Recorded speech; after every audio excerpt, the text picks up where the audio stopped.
പക്ഷേ അതറിയുന്ന ആളുകൾക്കല്ലേ, കണ്ടെത്താനുള്ള കഴിവുള്ളവർക്കല്ലേ അങ്ങനെ ഒരു മാർഗമുള്ളത്. ഒരു പ്രസിദ്ധനായ എഞ്ചിനീയർ, അദ്ദേഹത്തിന് ഒരു ബിൽഡിംഗ് നിർമ്മിക്കണം. അദ്ദേഹത്തിന് സ്വന്തമായി തന്നെ പ്ലാൻ ഉണ്ടാക്കാം, സ്വന്തമായി അതിന് വേണ്ട എല്ലാ ഫൗണ്ടേഷനും എന്ത് വേണമെന്ന് പറയാം, മുഴുവനും നിർദ്ദേശിക്കാം, മറ്റൊരാൾക്ക് നിർദ്ദേശിച്ചു കൊടുക്കുകയും ആകാം. ഒരു പ്രസിദ്ധനായ ഡോക്ടർ, ആ ഡോക്ടർക്ക് അദ്ദേഹത്തിന്റെ രോഗം വേണമെങ്കിൽ കണ്ടെത്താം, അദ്ദേഹത്തിന് തന്നെ മരുന്ന് നിർദ്ദേശിക്കാം. അത് സ്വയം തന്നെ പഠിച്ച് മനസ്സിലാക്കി കഴിവുള്ളവരാണ്.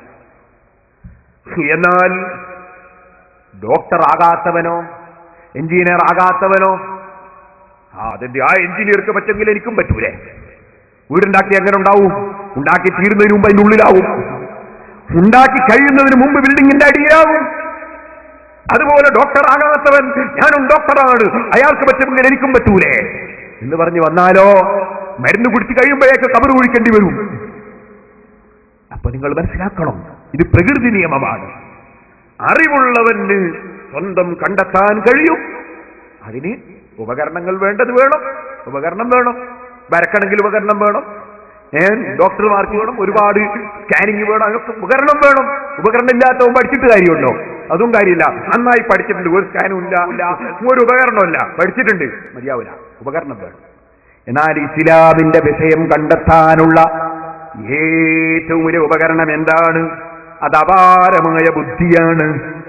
ആ ബുദ്ധി ഇമാമിങ്ങൾക്കുള്ളതുപോലെ അതിന്റെ പിന്തലമൊഴിയിൽ ആർക്കും കിട്ടിയിട്ടില്ല. അവിടെ നിങ്ങൾ എത്ര ഖുർആനിലായത്ത് കമ്പ്യൂട്ടറിൽ കയറ്റിയാലും, എത്ര ഹദീസ് നിങ്ങൾ കമ്പ്യൂട്ടറിൽ വെച്ചാലും, ശാഫി ഇമാമിന്റെ ബുദ്ധി എവിടെ? അബൂ ഹനീഫയുടെ ബുദ്ധി എവിടെ? മാലിക് ഇമാമിന്റെ ബുദ്ധി എവിടെ? അഹ്മദ് ഇബ്നു ഹംബലിന്റെ ബുദ്ധി എവിടെ? അവർക്ക് അത്തരത്തിലുള്ള ബുദ്ധിയൊന്നുമില്ല എന്ന് ചിലപ്പോ നമ്മളെ വലിയ ബുദ്ധിമാനായ മൗലവി പറഞ്ഞെന്ന് വരാം. പക്ഷേ അയാളെ ബുദ്ധി ഞാൻ കുറച്ച് കഴിയുമ്പോൾ അങ്ങ് തെളിയിച്ചു തരും. അപ്പോൾ നിങ്ങൾക്കത് മനസ്സിലാകും. സഹോദരന്മാരെ, മൂപ്പർക്ക് വല്ലാത്ത ബുദ്ധിയാ നമ്മളെ മൗലവി എന്നെ ഗണ്ണിക്കുന്നുണ്ട്. എന്താ അറിയോ, ഞാൻ കഴിഞ്ഞ പ്രസംഗത്തിൽ പറഞ്ഞു ഇത് കരയുദ്ധമാണ്. മൂപ്പർ ആദ്യമായിട്ട് വെക്കുന്ന ക്ലിപ്പതാ, കരയുദ്ധമാണ്. അപ്പൊ മൂപ്പര് പറയാ, അപ്പൊ ഇതുവരെ നിങ്ങൾ വെള്ളത്തിലാണ് എന്ന് മനസ്സിലായി. അത് നിങ്ങളൊന്ന് കേട്ടോളൂ, എന്നിട്ട് ഞാൻ അതിന്റെ മറുപടി പറഞ്ഞുതരാം. ഒരൽപ്പം ഭീഷണി സ്വരത്തിൽ മുസ്ലിയാർ പറയുകയാണെന്ത്, ഇനി അങ്ങോട്ട് കരയുദ്ധമാണ്. ഇനി ഇവിടെ നടക്കാൻ പോകുന്നത് എന്താണ്? കരയുദ്ധമാണ്. മുസ്ലിയാർ അത് പറയുന്നത് നിങ്ങളൊന്ന് കേട്ടോളൂ. ഇനി അങ്ങോട്ട് കരയുദ്ധമാണ്, ഇനി അങ്ങോട്ട് കരയുദ്ധമാണ്. അപ്പോ ഇതുവരെ മൂപ്പര് വെള്ളത്തിലായിരുന്നു. മൗലവിന്റെ വിവരം കണ്ടില്ലേ? മൗലവി മനസ്സിലാക്കിയ കരയുദ്ധം എന്ന് പറഞ്ഞാല് കുറെ പട്ടാളക്കാർ കടലിലിറങ്ങുക, എന്നിട്ട് കടലിൽ നിന്ന് കുറെ ഇങ്ങനെ മൂങ്ങിക്കൊണ്ടിരിക്കുമ്പോ കരക്ക് കയറിയിട്ട് പിന്നെ ഒരു തോർത്തോട്ട് തലയിലൊന്ന് തോർത്തി എന്നിട്ട് യുദ്ധം തുടങ്ങുക. അതിന്റെ പേരാ കരയുദ്ധം എന്നാണ് മൂപ്പര അറിവ്. വല്ലാത്ത വിവരമുള്ള മൗലവിയൊക്കെ നാദാപത്ത് ഷാർജയെന്ന് പ്ലെയിനിന് വരുന്നതല്ലേ.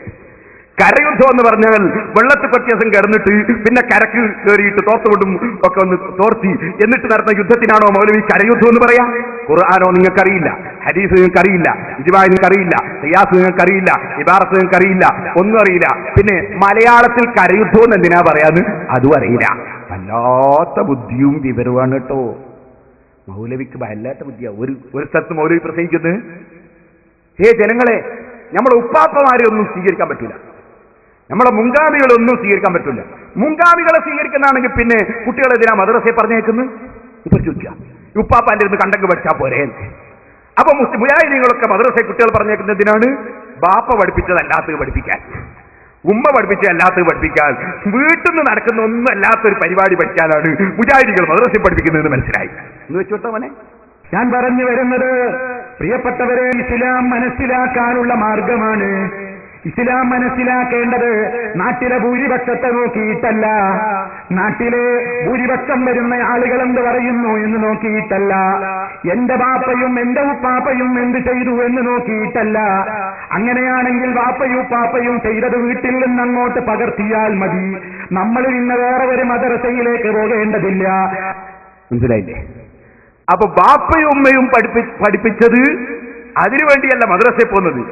അപ്പോ നിങ്ങൾ ശരിക്കും മനസ്സിലാക്കണേ, ഒരു കുട്ടി മുജാഹിദിന്റെ മദ്രസയിൽ വന്നു.